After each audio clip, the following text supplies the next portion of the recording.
人们的生活习惯呢，在疫情期间产生了改变，上街买菜也需要谨慎考虑。不少人呢都减少上超市巴沙采购的次数，但是每次的购买数量呢却是有所增加，家里也是因此堆满了食品。有句话说，宁吃仙桃一个，不吃烂杏一筐。那吃东西呢，还是吃新鲜的要好。不过，随着食品加工和包装科技的改进，很多食品呢可以放置更长的时间。你经常在处理过的食品上看到的不同有效期又代表着什么？那食品过了有效期还能不能食用呢？今天的尚方宝剑，我们一起去了解。和不少人一样，32岁的于振好以前是需要什么就买什么，但出现官病疫情后，他除了减少出门买菜的次数，在买东西时也会考虑周详。主分都是之前都是1个礼拜去买2次菜，之后1个礼拜买1次菜，就是会买的比较多。就是家里的冰橱就是要好好的整理啦，才不要就是大概买1个礼拜的用品啊。疫情期间，人们采购食品和杂货的需求大增，但在扫货之前，你是否有考虑过这些食品能够存放多久呢？我们都知道，食品上的有效日期决定了食品是否还可以吃下肚，但是你有注意到这些不同类型的有效期标签吗？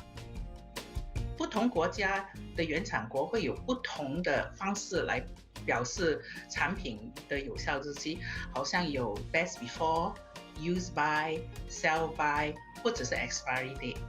根据新加坡食品局的限定，全部都是代表食品的有效期。那 use by 就是适用于较容易腐坏的食品。Best before 就是最佳状态之前就可食用。Expire date 有效期限，顾名思义就是食品能食用的期限，过了这个日期就不应该吃了。Use by date 最终食用期限标签代表超过这个日期后，食品可能不再符合产品标准要求，甚至可能发霉变质不能食用。因此我们常常能够在容易腐坏的食品如牛奶、沙拉等包装食品上看到，这些产品通常在7天以内就要食用。而 Best Before Date 最佳食用期限标签代表在食品超过这个日期后质量会下降，但只要食品没有变质的迹象还是可以食用，只不过口感味道可能不如有效期前。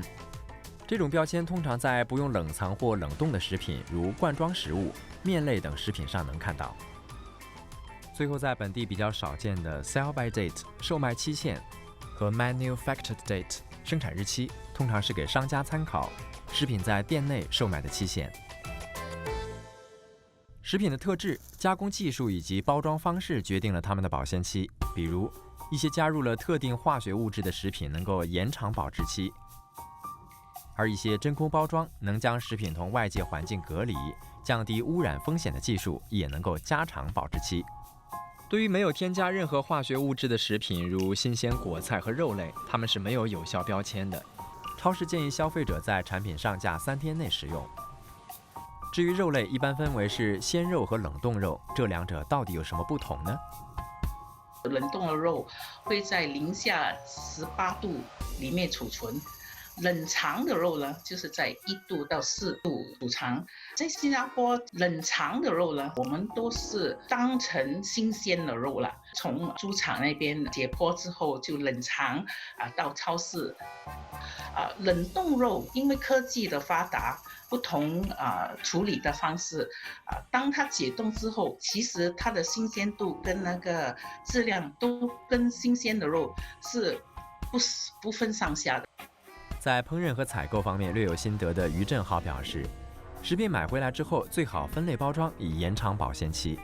因为比如有时我们买的肉类，我们不是可能不是一次过就煮完嘛，会可能分成三包，就是分3次吃，为了不要拿进拿出让细菌滋生，所以你每拿出一次，你退了冰那个细菌就会滋生嘛，肉品质也会变差。他也建议，如果家里有小孩子的话，可以将买回来的鱼或肉切成小块，均匀地装入在一个小的透明包装袋里，需要用的时候直接剪开来解冻就行了。不但节省塑料袋，也不会影响到其他的肉。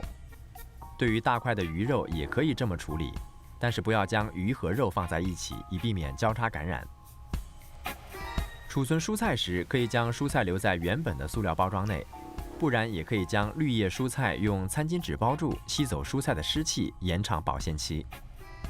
至于红萝卜、黄瓜等喜欢潮湿环境的蔬果，则是可以用加湿的餐巾纸包住。